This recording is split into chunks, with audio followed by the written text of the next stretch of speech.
bienvenue dans cette nouvelle vidéo de tutoriel Balaxsoft qui va cette fois s'attaquer à la programmation en Python.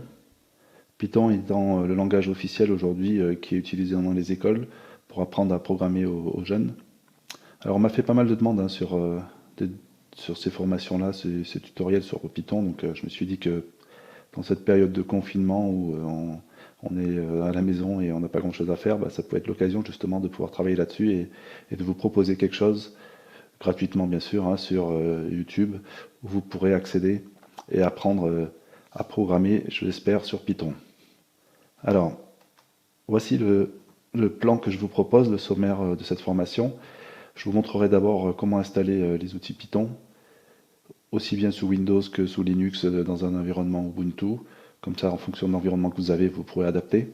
Ensuite, les règles de codage et les types en Python, quelques mots là-dessus. Puis on attaque vraiment le cours en lui-même qui va se composer en plusieurs sections. On verra d'abord tout ce qui est classe et objet, puisque Python c'est un langage notamment pour programmation d'orienté objet. Ensuite, les fonctions, les boucles et les conditions, voir comment on gère les tableaux, comment on fait du graphique dans l'environnement Python, et quelques mots sur le CI/CD, CI/CD qui signifie Continuous Integration, Continuous Delivery, c'est-à-dire l'intégration continue, ce qu'on utilise dans des environnements de développement de type agile, de type DevOps. Et pour finir, on verra un petit projet de développement ensemble qu'on fera de zéro, qui vous permettra de mettre en pratique ce qu'on a vu ensemble dans cette formation. Alors on y va avec l'introduction déjà. Alors, en quelques mots, un peu d'historique sur Python. C'est un langage qui a été créé en 1989, donc c'est pas très très vieux, c'est quand même assez récent, c'est pas comme du C ou des langages comme ça qui sont quand même beaucoup plus vieux, par un néerlandais qui s'appelle Guido van Rossum. Il a fait ça pendant qu'il était en été, il s'ennuyait un peu apparemment, et il s'est dit je vais développer quelque chose pour passer le temps, et il a développé le Python. Le nom Python provient des Monty Python, qui sont un groupe d'humoristes anglais, un groupe vraiment que moi personnellement j'aime beaucoup, qui est un humour assez décalé. Et donc lui visiblement il aimait beaucoup, donc il a repris ce nom-là.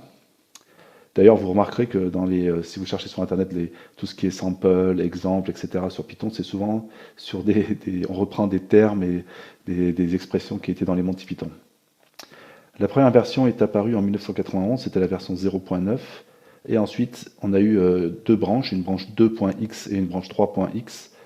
C'est-à-dire que les deux branches sont incompatibles. Si vous êtes en Python 2, mais vous n'aurez pas de compatibilité avec le Python 3, et vice-versa.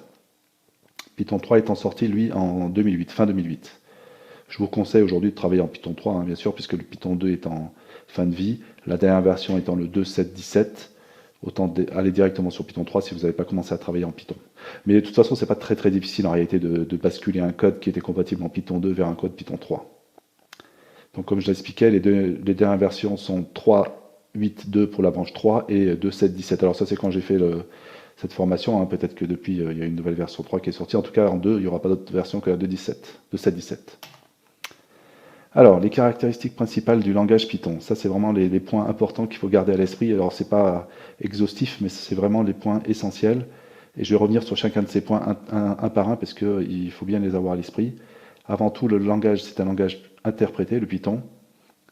Ensuite, il est multiparadigme, il est multiplateforme, il a un typage dynamique et il a un garbage collector. Comme je l'ai dit, ça ce sont des caractéristiques qui ne sont pas exhaustives, mais c'est les principales de mon point de vue en tout cas, qu'il faut garder à l'esprit. Alors, qu'est-ce que ça signifie un langage interprété? C'est un langage où on va exécuter, le système va exécuter les lignes une à une, comme un script. En fait, d'ailleurs, on appelle ça un langage scripté aussi. Et on peut lancer le source directement. C'est-à-dire qu'on n'a pas besoin d'un logiciel de compilation. Dans certains langages, comme le C, le C++, le Java, on a un logiciel qui va compiler d'abord le système pour générer un exécutable. Et c'est cet exécutable que l'ordinateur sera capable d'exécuter. Alors en Python, ce n'est pas le cas, il va directement exécuter le code tel qu'il est, puisqu'en fait c'est Python qui va faire ce travail d'interpréteur. C'est ce qu'on appelle un interpréteur d'ailleurs. En Java, par exemple, ça va être Javac, Java-C, qui va faire la compilation. Voilà.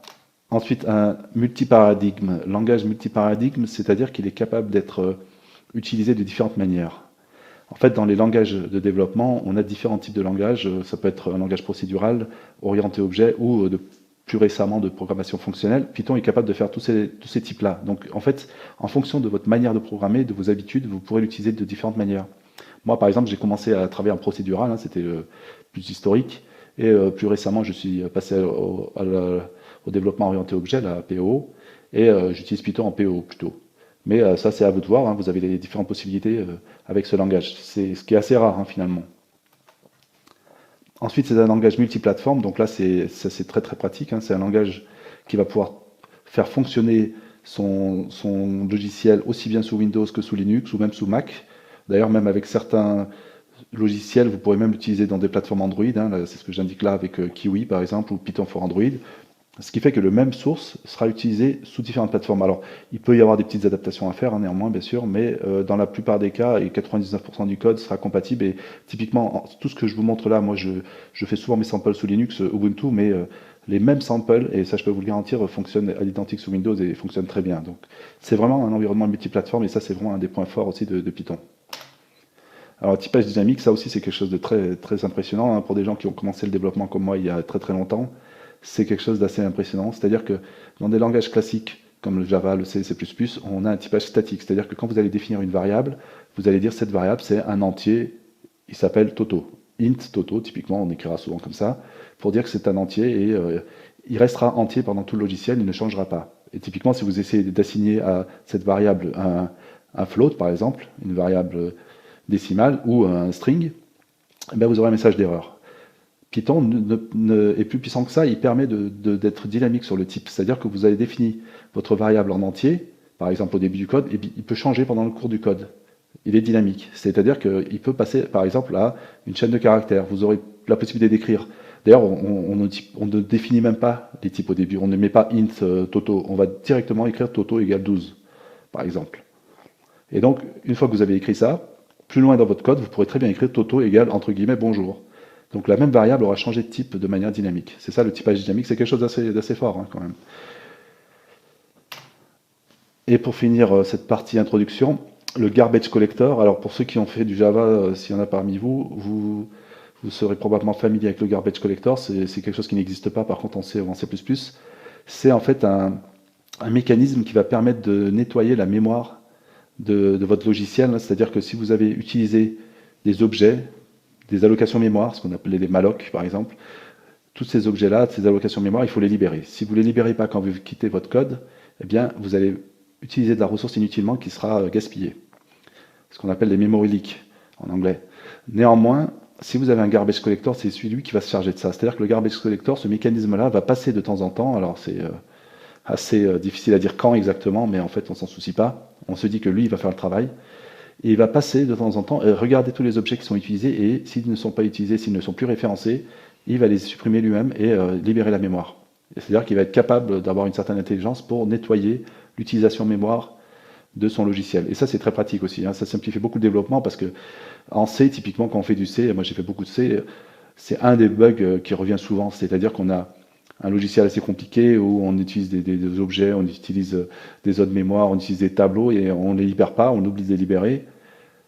Et on peut oublier dans certaines conditions de les libérer, hein. En général dans le cas nominal on le fait, mais pas dans tous les cas, et ce qui fait qu'en fait on se retrouve avec des memory leaks, des fuites mémoire, et quand le logiciel est utilisé beaucoup de fois, eh bien en fait la consommation mémoire va diminuer progressivement. Voilà donc pour cette introduction.